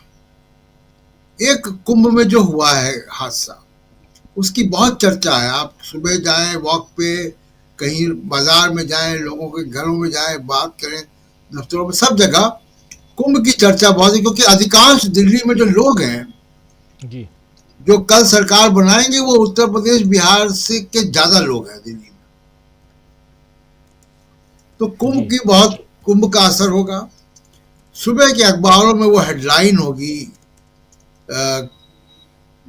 कि 205 भारतीय अमेरिका से आ गए।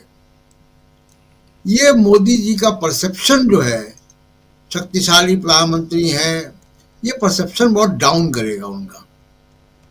तो जो उनका मतदाता है, मैं ये नहीं कह रहा हूं कि उसका असर कहीं जो है झुग्गी बस्ती के मतदान में होगा, हो भी सकता है, लेकिन जो इनका मतदाता, जो मिडिल क्लास है, जिसको 12 लाख रुपए का छूट वो दे रहे हैं, उसके ऊपर इन सब चीजों का असर पड़ता है।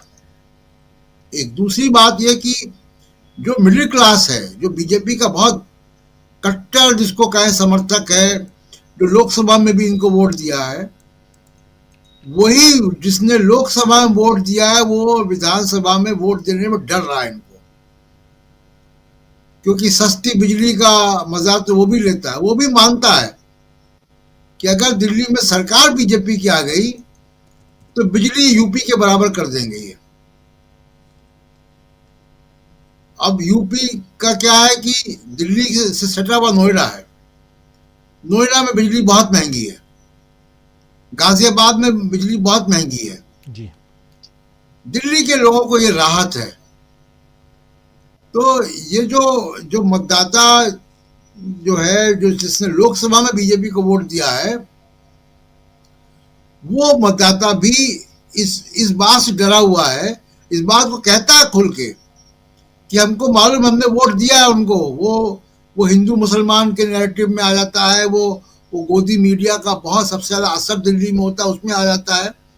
ये सब चीजें हैं दिल्ली में, लेकिन वो साथ साथ वो ये भी डरता है कि ठीक है, उसने वहाँ हिंदू राष्ट्र के लालच में सरकार बनवा दी दिल्ली में, केंद्र में, लेकिन वही व्यक्ति को सस्ती बिजली या स्कूल, इन सब के फायदे जो मिलते हैं उसको भी लेना चाहता है। दूसरा एक फैक्टर है कि कांग्रेस ने पिछले कुछ दिनों में तेजी से काम किया है,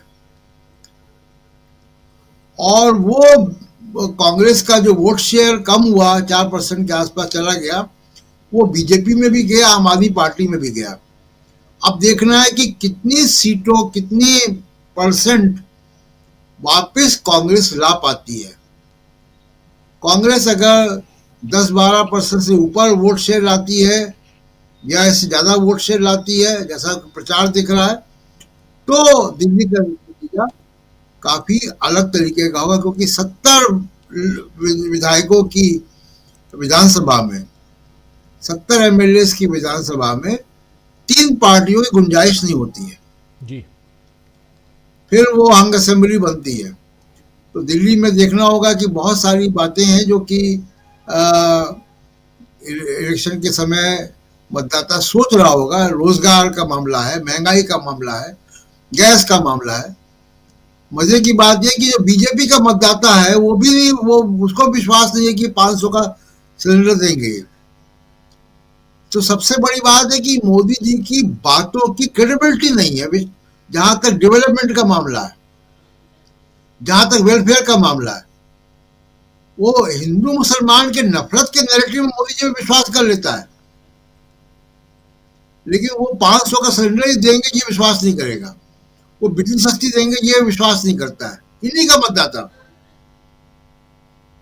तो दिल्ली का चुनाव में ये देखना होगा कि ये ट्रेंड कैसा जा रहा है। जी आगे बिल्कुल, दिल्ली का चुनाव किस दिशा में जा रहा है, ये ट्रेंड किधर जा रहा है। क्या दिल्ली के चुनाव से भी बीजेपी को डर लग रहा है? इसलिए क्योंकि ऑलरेडी 25 साल से ज्यादा का वक्त गुजर चुका है और दिल्ली में बीजेपी का शासन नहीं आया है, जबकि दिल्ली के जो केंद्र की दिल्ली है, केंद्र सरकार जिस पे है, वहां पर पिछले 15 साल से, यानी तीसरी बार, 10 साल हो गए, तीसरा टर्म है, 15 साल रहेंगे कि नहीं रहेंगे, लेकिन तीसरी बार प्रधानमंत्री नरेंद्र मोदी कुर्सी पर बैठे हैं, प्रधानमंत्री की कुर्सी पर बैठे हैं। तो इच्छा तो होती होगी कि दिल्ली पे भी, इस राजधानी पे भी राज करें। क्या यह संभव होगा? 8 तारीख को पता चलेगा, लेकिन उससे पहले वोटर्स निकल के जाएंगे, वोट देंगे। लेकिन वोटर्स के मन में भी ये एक ऊहापोह वाली स्थिति, एक अविश्वास वाली स्थिति ये जरूर है कि हम वोट जिसको दे के आ रहे हैं, क्या वही वोट काउंट होंगे या कोई और वोट काउंट होगा, या यहां कोई और खेल होगा? ये सारे सवाल हैं, क्योंकि रिजल्ट पिछले 4 में से 2 जो गए हैं, हरियाणा और महाराष्ट्र का, और खासकर महाराष्ट्र का जिक्र राहुल गांधी कल कर रहे थे संसद के अंदर अपने भाषण में। और उसके बाद और उसके साथ साथ एक खबर और भी आप लोगों ने, अमलेंदु जी आपके पास आना चाहता हूं, उस खबर को भी आप सुने होंगे। संजय राउत ने कल रात को उस पर बयान दिया था कि ये जो 6 बजे के बाद जो वोट के प्रतिशत बढ़ गए, 76 लाख वोट बढ़ गए, आखिर कैसे बढ़ गए, और इसको लेकर सरकार से, चुनाव आयोग से जवाब मांगा है हाई कोर्ट ने।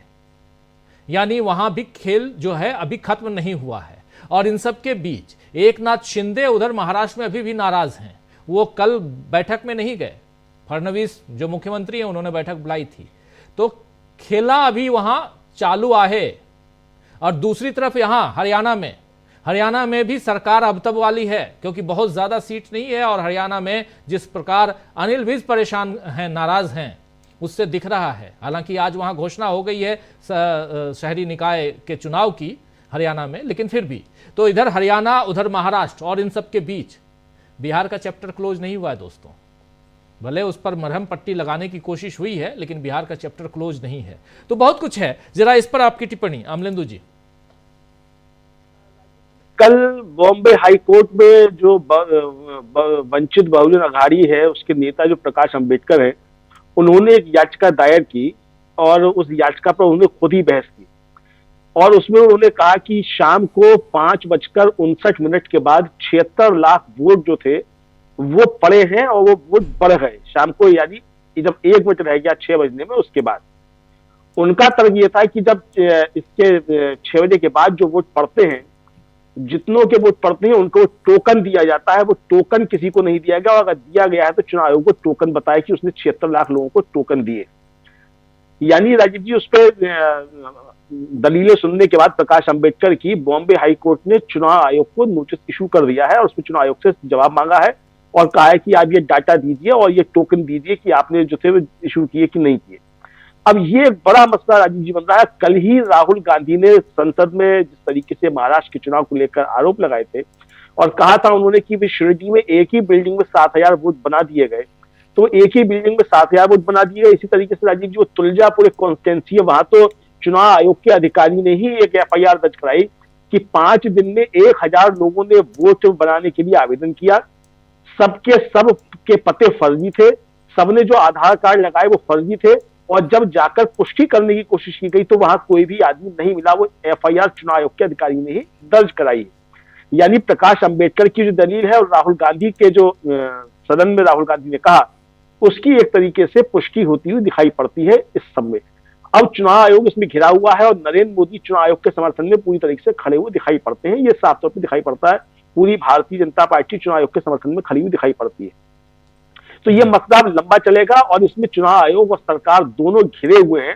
और राहुल गांधी ने कल जो प्रधानमंत्री पर कटाक्ष किया था कि इन्होंने मेरी तरफ देखा नहीं, इसका मतलब सीधा सीधा राहुल गांधी ने कहा था कि ये जो गड़बड़ियां हुई हैं इसमें प्रधानमंत्री नरेंद्र मोदी और भारतीय जनता पार्टी की चुनाव आयोग के साथ दुरभिसंधि है और उसके चलते ही ये गड़बड़ियां हुई हैं। ये उनका कहने का तात्पर्य रहा होगा, जिस तरीके से उन्होंने कटाक्ष किया और नरेंद्र मोदी जो थे वो आंखें नहीं मिला सके। तो महाराष्ट्र के सवाल पर नरेंद्र मोदी कुछ नहीं बोल पाए और पूरी भारतीय जनता पार्टी राहुल गांधी के आरोप पर भी खामोश नजर आई, कोई उत्तर देने के लिए नहीं था।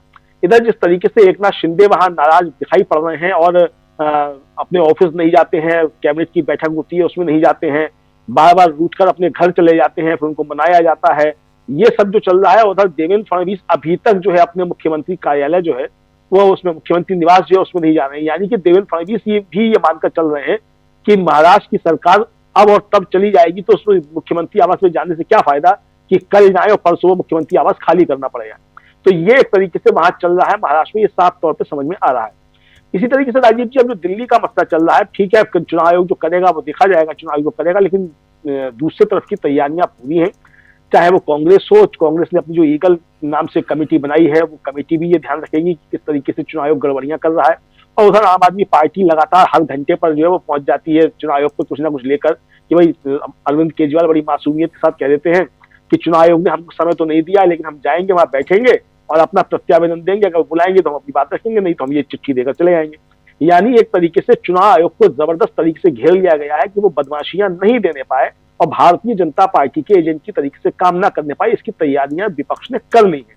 अब वो कितना कारगर होती है ये तो कल मालूम पड़ेगा, कितना कारगर होती नहीं होती है, क्योंकि पुलिस जिस तरीके से दिल्ली में अमित शाह के अंडर है और लगातार अरविंद केजरीवाल आरोप लगा रहे हैं, मतलब उन्होंने तो एक तरीके से वो हैशटैग चलाया अमित शाह की गुंडागर्दी और ये भी कहा कि दिल्ली में सबसे बड़ा गुंडा कौन है, तो अमित शाह का उन्होंने नाम लिया।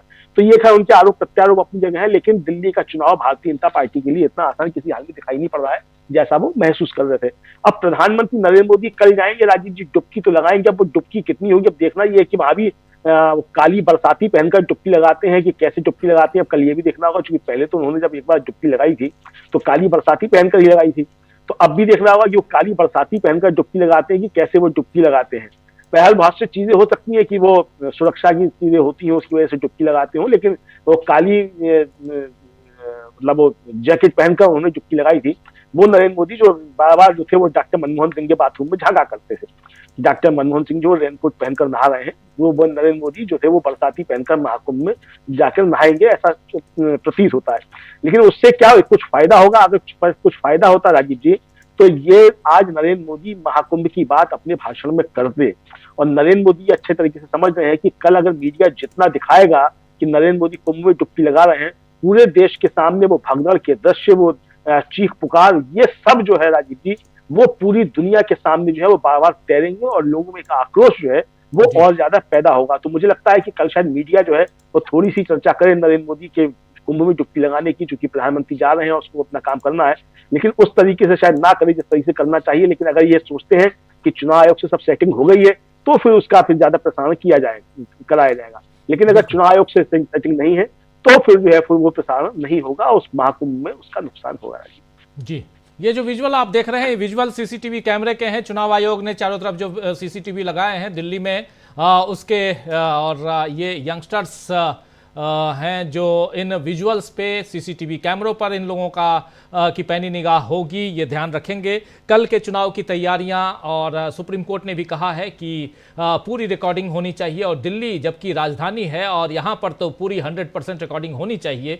और दिल्ली में भी देखिए, ये न्यू दिल्ली, फिर नॉर्थ साउथ, हर तरफ के जो सीसीटीवी कैमरे हैं वो सारे फुटेज यहाँ रहेंगे, ये तो है। लेकिन क्या इन चीज़ों को संभाल कर चुनाव आयोग रखेगा? कल को अगर किसी तरह का यहाँ पर आरोप प्रत्यारोप का दौर शुरू होता है और किसी तरह से ये कहा जाएगा कि नहीं, हमको निकाल कर दीजिए कि कब क्या हुआ, तो क्या चुनाव आयोग उसके लिए तैयार होगा? क्योंकि सुप्रीम कोर्ट में मामले आखिर क्यों जाते हैं? बहुत सारे सवाल। सुप्रीम कोर्ट ने भी हिदायत दी है कि जब तक चुनाव के रिजल्ट के बाद अगर कुछ आपके पास आता है, यानी जो याचिकाएं लगती हैं कि आप मुझे पूरा फुटेज दीजिए, तो वो फुटेज आपको उपलब्ध कराना होगा, रखना होगा। क्या 100% जितने भी बूथ हैं वो सीसीटीवी कैमरे के तहत होंगे?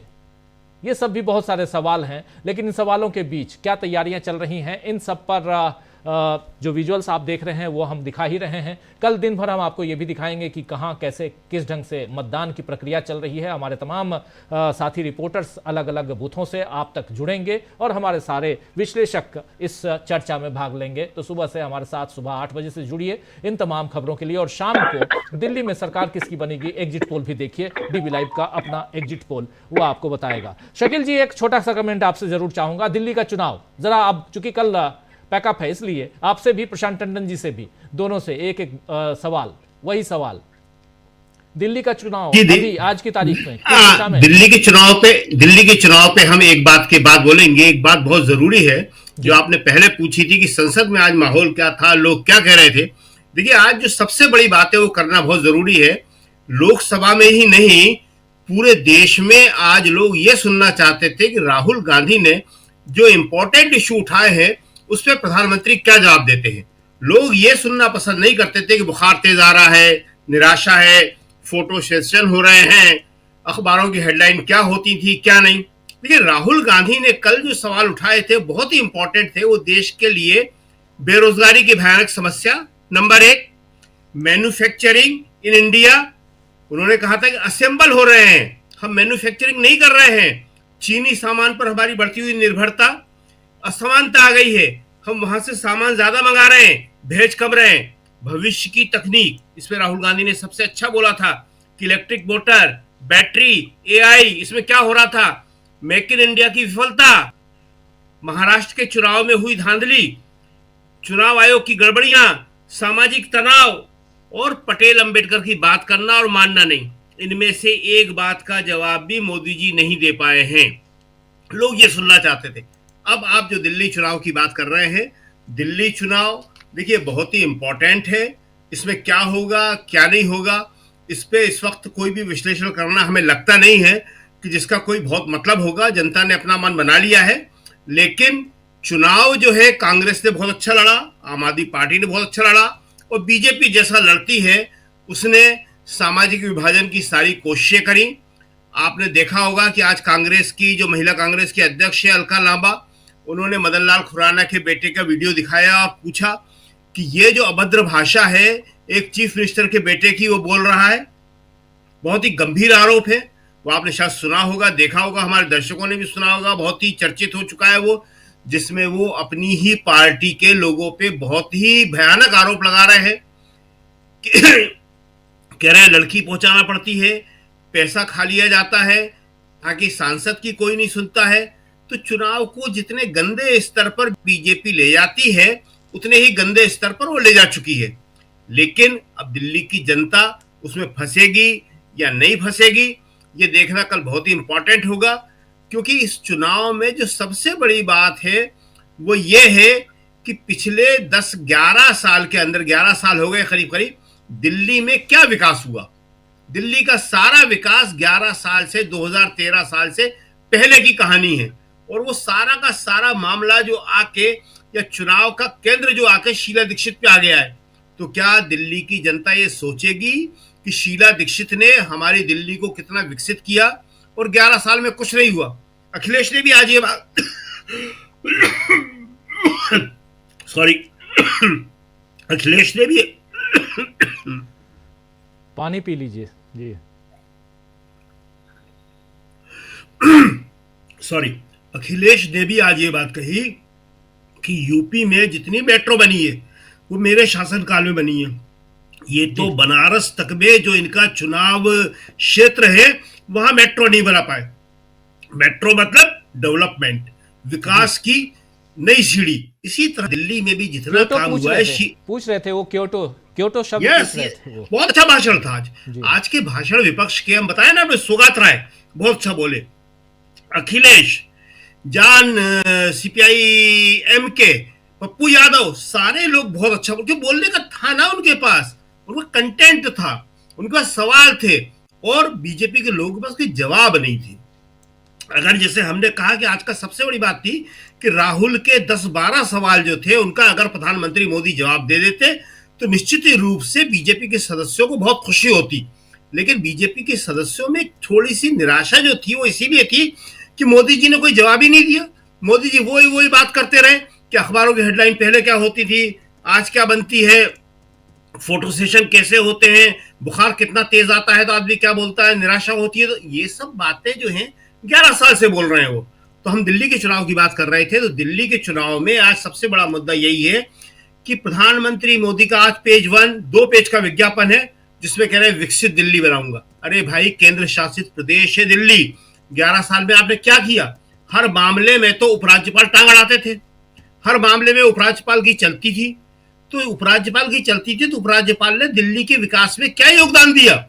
11 साल में दिल्ली में बहुत कुछ हो सकता था। आज जो एक बड़ी इंपॉर्टेंट बात है, जो पूरे पेज के विज्ञापन है, उसमें सिर्फ एक व्यक्ति का फोटो है, प्रधानमंत्री नरेंद्र मोदी का। दिल्ली के बीजेपी के प्रदेश अध्यक्ष का नहीं, किसी नेता का नहीं। तो अगर कल बीजेपी 8 तारीख को बीजेपी के नतीजे उनके अनुकूल नहीं होते हैं तो क्या टीवी पे प्रधानमंत्री मोदी का ही फोटो चलेगा? नड्डा का फोटो नहीं था आज प्रधानमंत्री के विज्ञापन में नड्डा का फोटो नहीं था, प्रदेश राष्ट्रीय अध्यक्ष का। तो ये सारा का सारा बात वो परिवार की करते हैं, लेकिन यहां पे वो खुद अकेले पूरी पार्टी चला रहे हैं, अपने राष्ट्रीय अध्यक्ष को भी साथ नहीं रखते। कांग्रेस के विज्ञापन जो छपे हैं उसमें राहुल गांधी भी है, उसमें राष्ट्रीय अध्यक्ष खड़गे जी भी है, देवेंद्र यादव प्रदेश अध्यक्ष भी है।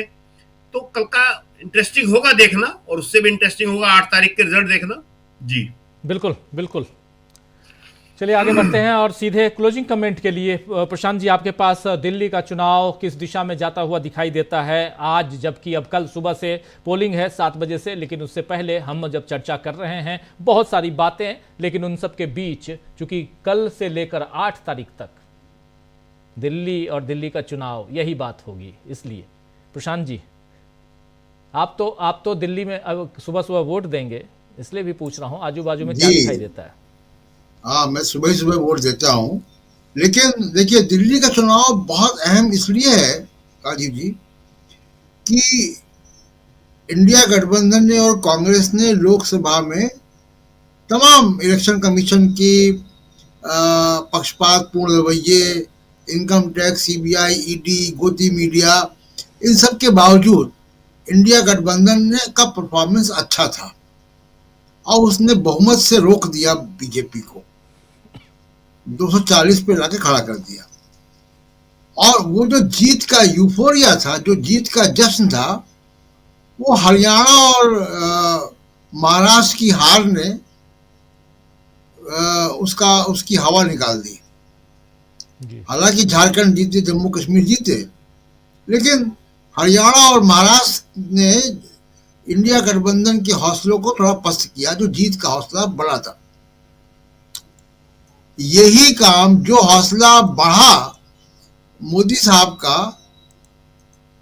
हरियाणा जीतने के बाद या महाराष्ट्र जीतने के बाद, वो काम दिल्ली में अगर होगा कि दिल्ली अगर नहीं जीत पाए तो दिल्ली हार के जब आप बिहार के विधानसभा में जाएंगे तो वैसी स्थिति होगी जैसे इंडिया गठबंधन हरियाणा हारने के बाद महाराष्ट्र में गया था जी। तो ये इसलिए इस लिहाज से बहुत इम्पोर्टेंट है। दूसरा तो मैं देख रहा हूं कि देखिए कैंपेन कैसे चलता है उससे दिखाई देता है। बीजेपी ने 3-4 बार यहाँ पे कैंपेन अपना बदला है। शुरुआत में वो योगी आदित्यनाथ को लाए, वो नफरत के आधार पर दिल्ली को पोलराइज करना चाहते थे। शुरू के 8-10 दिन में उनको समझ में आ गया कि ये नहीं चलने वाला है, तो दिल्ली के चुनाव में नफरत वाला काम नहीं चलेगा, और जो चलेगा जो पहले से लोग हैं। लेकिन जो अगर दिल्ली के चुनाव को अगर आप देखेंगे, पिछले 3 चुनाव को, तो एक खास लोग लोकसभा में बीजेपी को वोट देते हैं, फिर वही विधानसभा में वोट देते हैं, फिर अगला लोकसभा का चुनाव आता है तो फिर वो 7 सीटें बीजेपी जीत जाती है, फिर विधानसभा का चुनाव आता है तो आम आदमी पार्टी जीत जाती है। इस बार यहाँ पे एक तब्दीली है। इस बार तब्दीली ये है कि कांग्रेस मजबूती से लड़ी है इस चुनाव में।